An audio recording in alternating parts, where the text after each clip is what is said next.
Всем привет! Вот дверь на Ладе X-Ray решил разобрать по двум причинам. Первое, это вот ручка. Слышно, да, как она противно скрипит? Противно, да.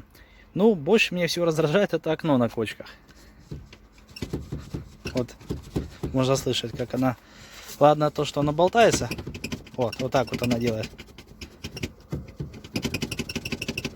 Вот так вот. В общем, этот звук очень раздражает.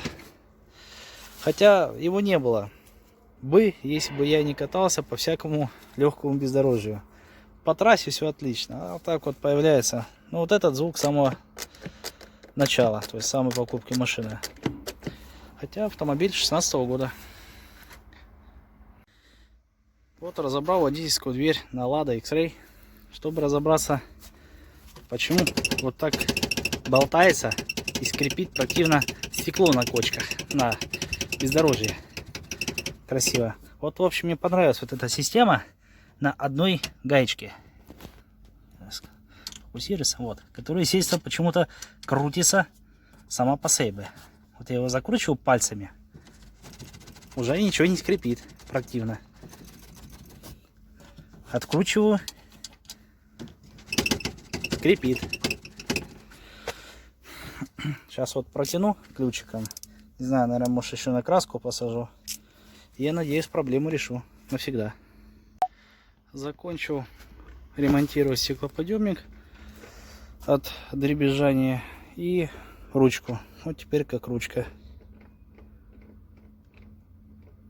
Тишина. Здесь вот эта пружинка скрипела. Там, видно, когда-то была смазка, ее уже почти не осталось. Я еще добавил смазки и дополнительно еще тросик смазал силиконовой смазкой. И все, тишина. Также вот стеклоподъемник четко закрывается, и